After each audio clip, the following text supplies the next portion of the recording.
¿Cómo llegaste a todos estos planos que nos estuviste mostrando recién? Porque entiendo que esto, al menos esto que encontraste acá y esto que encontraste en la figura de la izquierda, justamente los encontraste, ¿no? Es lo que venías contando. Contame un poquito ese proceso a raíz de cómo es que llegás a darte cuenta, que me parece que es lo interesante de toda esa investigación que estuviste haciendo a lo largo de este tiempo. Creo que hay un proceso maravilloso en el que uno empieza a ser consciente de el poder que tiene la geometría o la matemática a nivel de lenguaje universal, y cómo eso se unifica con la naturaleza, que cuando uno aprende y empieza a observar, es eso, es educar la mirada. ¿Cómo educo la mirada? Ya no miro, yo observo, y observo en profundidad. Y este arquitecto en especial tiene muchos libros sobre su teoría de arquitectura, y esa teoría tenía como una parte indecible, digamos, de descifrar. Y esa parte de descifrar era empezar a hacer estos trazos, empezar a decir, ¿tendrá un vínculo con la orientación? ¿Le habrá dado una relevancia al este, al oriente? ¿Le habrá dado una relevancia al sol? Todos esos recursos que tanto la geometría sustentable, la geometría sagrada, la arquitectura sustentable va tomando de afuera, como por ejemplo el recurso del sol. Esta es una casa que les comento que si no fuera por la gran exposición solar que tiene, no funcionaría como tal. Es un monumento a la luz, es una casa que por la mayoría del día está iluminada y no necesita de luz hasta que realmente el sol desaparece porque realmente está en un punto donde absorbe realmente una gran cantidad de sol. ¿Y cómo es que llego a esto? Son procesos intuitivos. Uno tiene que aprender a leer y a ver y a observar y a hacerse preguntas sobre por qué las cosas están ahí, cuál es la intención de esa persona por ubicar esas cosas ahí. Y cuando uno empieza a hacer trazos y empieza a querer descifrar y empieza a querer encontrar a ver si hay una medida, una proporción, se encuentra en este tipo de juegos, donde trazas, donde medís, donde ves si hay tomas una medida con el compás y la vas transportando para ver si realmente esa proporción se cumple, si es un patrón, si hay algo que sale de ese patrón, qué quiere decir. Y es eso, es entrar en una comunicación de que la única comunicación que puede llegar a tener el lenguaje, si quieren observarlo, es geométrico y matemático. Entonces yo voy a través de los números, veo a través de la geometría, me pregunto qué me quieren decir esos números, qué significan estos números, qué significan estas geometrías. Y esa información es la que el universo a mí me está dando para que yo baje a tierra y entienda que la naturaleza tiene muchísimo más que contar que solo hecho de decir qué bonita que es. Uh-huh. ¿Hay algo que quieras sumarle, Mónica, o preguntarle? No, lo rico que es cuando un arquitecto se pone a diseñar con estos conceptos, ¿verdad? O sea, no por el hecho de me entregar un edificio que, bueno, te podés comprar un departamento de 3 dormitorios, 2 baños y living comedor, sino que tenés un lugar que realmente, como bien decías, un lugar para vivirlo, teniendo en cuenta soleamiento, teniendo en cuenta a que esa persona que va a vivir ahí es un ser humano y no estamos comprando metros cuadrados, estamos comprando calidad de vida cuando tomamos en tema ese pequeño tema. Y la relación con la naturaleza es fundamental. Vos hablaste de los capacitores, o sea, que nosotros tengamos un lugar diseñado con proporciones, con una secuencia armónica y demás, estamos creando un lugar que se llena de información y se vacía, y vuelve otra experiencia y se vacía. Y eso es vivir un lugar y un espacio, ¿verdad? Ahí está, todo tuyo. Gracias. Bueno, vamos a seguir adelante. Si alguien tiene preguntas, por favor, hágalas en el chat, que al final de la exposición las leemos. Todo tuyo, Seré. Les sigo comentando otro proceso. Como hace un rato estábamos hablando, Vesica Piscis, ¿no? Veamos acá. Fíjense que van a poder observar que hay una línea naranja que tiene un número 1 y un número 2. Cuando empecé este proceso, tomé como radio esta distancia entre la columna 1 y 2, y fíjense que empecé a trazar varias Vesica Piscis. Pero si prestan atención, en el eje número 4, a la derecha, donde nace una flecha roja, la Vesica Piscis se me rompe, está desviada, no me coinciden los puntos. Y digo, ¿por qué será que no coinciden ahí los puntos? Y pienso, ¿el número 4 tendrá algo para decirme? Y descubro que el número 4 en el alfabeto hebreo era la letra D, que era Dalet, que significaba también puerta, que ahora no me estoy acordando si estoy diciendo bien la letra, si se llama así o si era Dalet, pero ese significa puerta. Justo dije, se encuentra frente de la puerta. Qué coincidencia tan loca. Y cuando yo extendí este eje un poco más lejos, es decir, seguí reproduciendo Vesica Piscis, seguí, como si esto lo hice de forma horizontal, ¿no? Para poder encontrar esta proporción, pero si uno seguiría multiplicando esos círculos, ya nos vamos a la flor, al fruto, al huevo, el árbol, ya me voy, podríamos encontrar acá intrínseco una gran flor de la vida volcada sobre la planta arquitectónica de esta casa. Y esta casa, como la ciudad de La Plata presenta muchas diagonales, está sobre una cuadra que tiene una diagonal, y fíjense ahí cómo la línea oficial presenta esta diagonal donde está la puerta. Y me quedaron dos números afuera, muy interesantes, el 5 y el 6. Una estrella de 5 puntas y una estrella de 6 puntas que nos vienen a contar sobre la divinidad, sobre la fractalidad, perdón. Y esos son los pequeños mensajes que uno tiene que ir encontrando, en que, ¿por qué justo me coinciden estos números en una puerta? En la puerta de una casa, y esta puerta tiene una particularidad que tiene como un pórtico, como si yo estuviera entrando a un templo, porque pareciera que dejo afuera algo y cuando entro es otra sintonía, es otra armonía y es otra cosa lo que yo siento. Y esto literalmente les pasa cuando recorren esta casa. Ingresan y es diferente en todo sentido. Primero porque no es una casa normal y después porque se dan cuenta esta cuestión geométrica se siente en el espacio. Y estos estudios, más allá de mostrarles cuál es el vínculo, lo que les voy a terminar contando es cómo es que termina esta casa siendo un diapasón energético. Vamos a la próxima, porque fíjense en esto que comparo como lo que es el cuerpo humano, la casa y el templo, como un dibujo que lo vemos a la derecha, que lo vuelco sobre la casa, abajo de eso está una planta de la casa, un plano de la casa.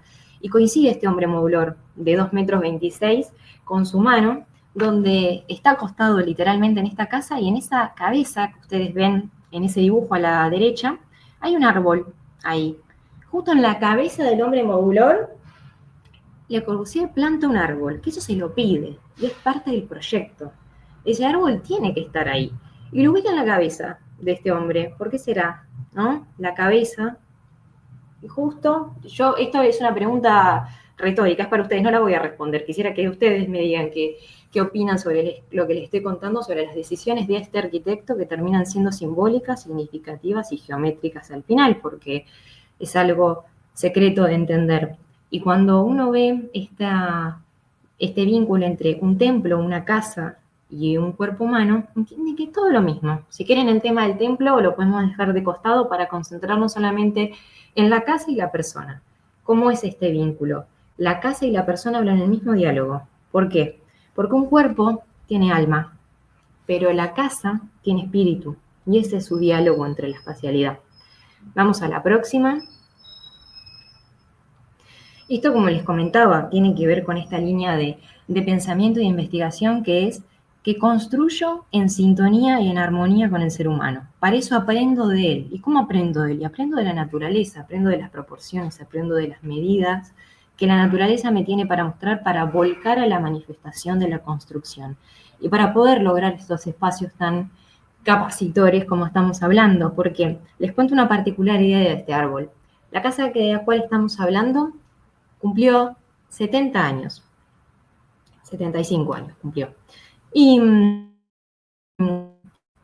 ese árbol que se plantó, hoy en día es una problemática porque se hizo tan grande, que además de que pasó un piso de la casa, o sea, literalmente pasó un piso más de lo que ya tiene la casa, y su tronco se hizo tan grande que es tan fuerte como los árboles que tienen el bosque platense, que hace más de 100 años que están ahí. ¿Por qué? ¿Cómo puede ser que un árbol que se plantó hace 70 años sea tan grande como uno y tan fuerte como uno que tiene 100, 100 y pico de años. Y eso es una prueba empírica de que esa casa algo está haciendo, ¿o no? Yo planto un árbol y ese árbol tiene tanta sintonía con la geometría que crece con una fuerza abismal. Y el tiempo le es totalmente relativo. ¿Por qué? Porque esta casa, al tener una exposición solar tan grande, porque es blanca y la luz rebota, ese árbol está en constante exposición solar. Y entonces esa energía que tiene hace que su proceso de crecimiento sea muchísimo más fluido y más rápido. Eso lo van a ver también cuando hemos visto en alguna instancia en la formación o los cruces o los puntos energéticos. Bueno, en este caso es un punto creado. ¿Por qué es un punto creado? Porque el arquitecto le puso una intención a la planificación y le puso un simbolismo. Hay un árbol y parece como si hubiera hecho un experimento. ¿A cuánto ¿A dónde llega el árbol? Bueno, hoy en día el árbol llega a que está muy cerca de romper parte de la casa porque honestamente creció demasiado y ya superó un piso. Y es, como les comento, tan fuerte y tan grande y su tronco tan grueso como los árboles que tiene al frente en un bosque platense que hace más de 100 años que están ahí plantados porque nunca se tocaron como tal, sino que se construyó entre ellos. Y esa es la prueba empírica de que esa casa resuena. Esa casa le cosas. Yo quiero contarles que lamentablemente el doctor Curuchet no pudo vivir mucho en esta casa. Primero porque él era cirujano y atendía en esta misma casa y se le complicó en un momento la exposición de que la casa era de Le Corbusier y todo el mundo quería entrar y todo el mundo le estaba mirando y el hombre era cirujano y estaba operando en su casa y tenía estudiantes de arquitectura afuera queriéndole pedir permiso para poder entrar y revisar y ver la casa. Y por otro lado, tuvo una cuestión legal en otra ciudad donde él habitaba y se tuvo que ir por muchos años y la casa entró en un deterioro y un abandono. Y luego se recuperó con el tiempo, pero el arquitecto que la construyó nunca tuvo la posibilidad de venir a ver cómo había quedado. Sí había visitado ese mismo lugar 20 años antes de construirla, sabía perfectamente dónde se iba a ubicar esa casa y sabía perfectamente que el sol en ese lote daba una forma particular que en otro lote no iba a poder dar. Vamos a la próxima.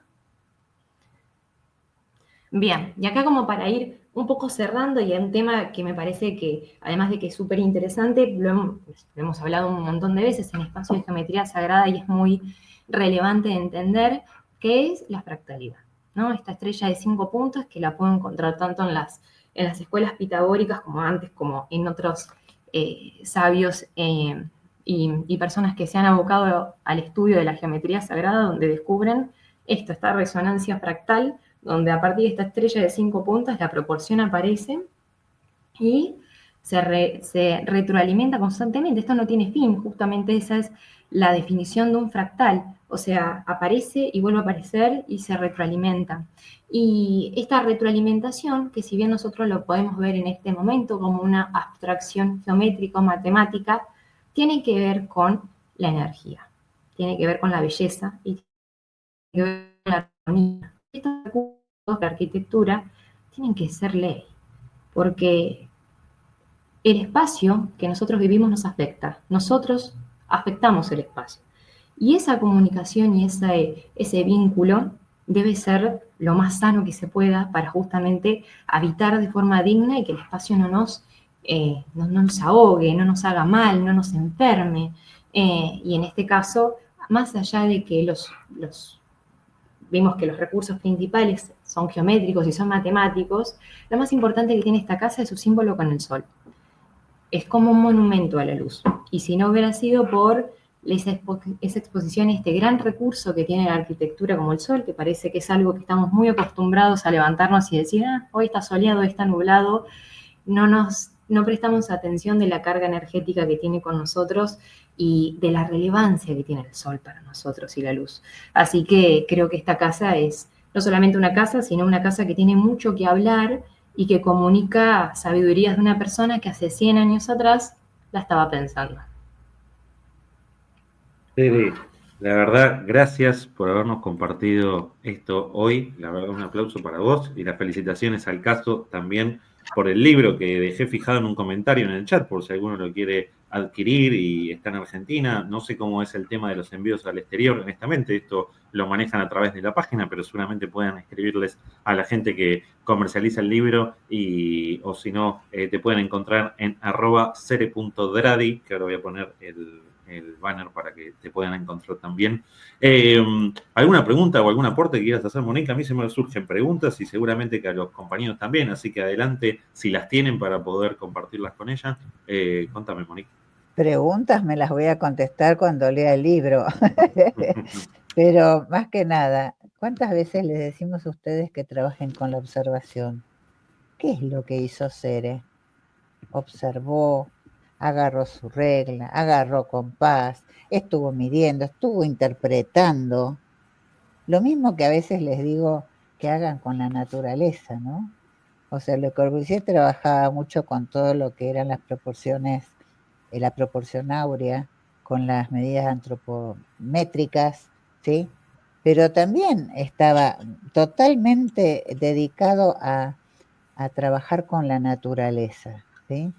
De hecho, hay una frase que leí en algún momento que decía, no saquen fotos, justo ahora que estamos con el celular todo el tiempo, no saquen fotos, dibujen, porque si no se pierden un montón de cosas.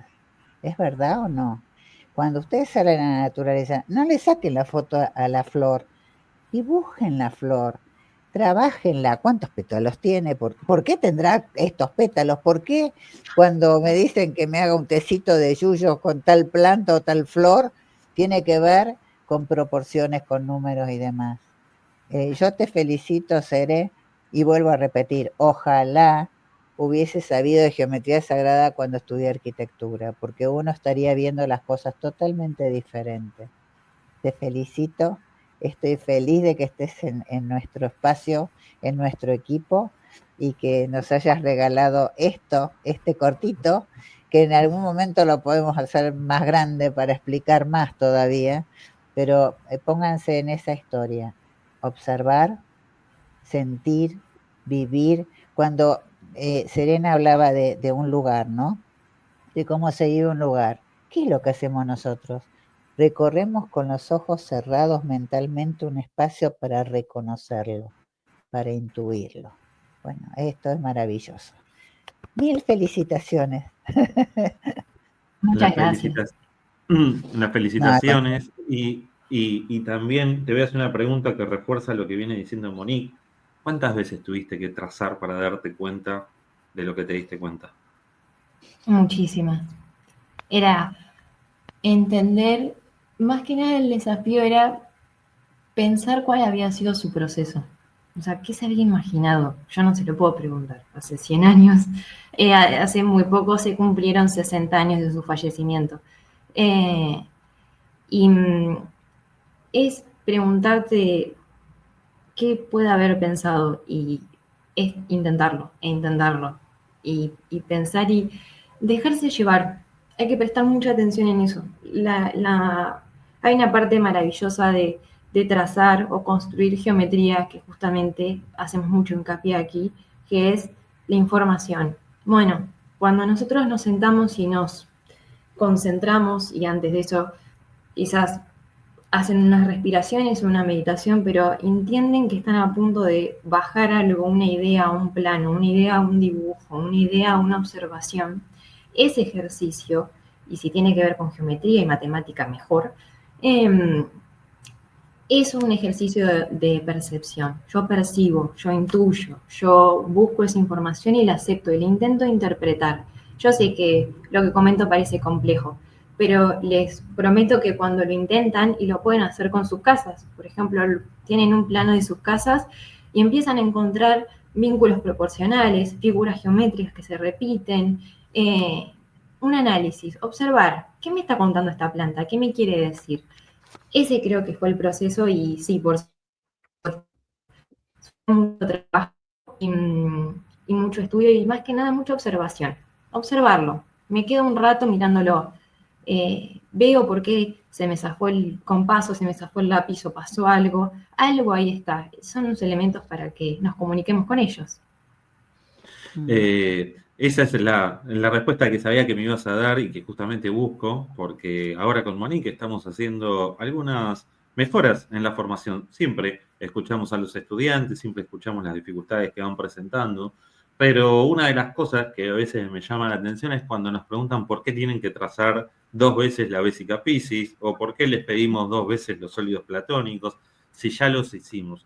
Y siempre digo lo mismo, se nos enseñó que el conocimiento era poder. Y en realidad, siempre digo lo mismo, el conocimiento es poder en potencia, el verdadero poder viene de la aplicación de ese conocimiento. Y la aplicación de ese conocimiento es que una vez que lo tengo, lo utilizo cada vez que lo necesito. Y para cada vez que lo necesito, a lo mejor tengo que trazar 55 veces la Bésica Piscis arriba de un plano para darme cuenta de lo que estuve haciendo. Bueno, de eso un poco se trata la cuestión. Acá hay una pregunta muy interesante que nos hacen. Vamos a contar solo la parte que tenemos que contar para la clase. Nos vamos a reír todos con la pregunta. ¿Qué repercusión tuvo en la facultad y en tus profesores esta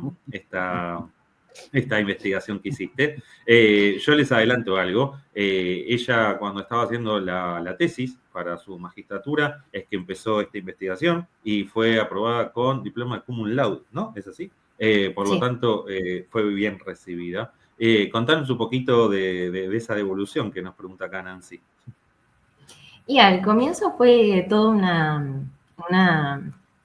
fue retenido un poco el tema, honestamente, como que unir la información cuando lo comentaba con mis colegas, honestamente no recibí respuestas positivas, sino negativas, pero no me interesó en el momento y preferí confiar más en lo que estaba sintiendo y decir por algo las cosas pasan y me concentré en eso y menos mal que confié en mí porque me llevé una grata sorpresa. Y porque todo esto detrás, más allá de que mis colegas simpaticen o no, yo daba clases y les enseñaba a dibujar a mano. Entonces les explicaba cuál era la importancia. Hoy en día los jóvenes están desesperados por manejar las computadoras y preguntarle a ChatGPT qué hay que hacer, pero se pierden habilidades en todo eso.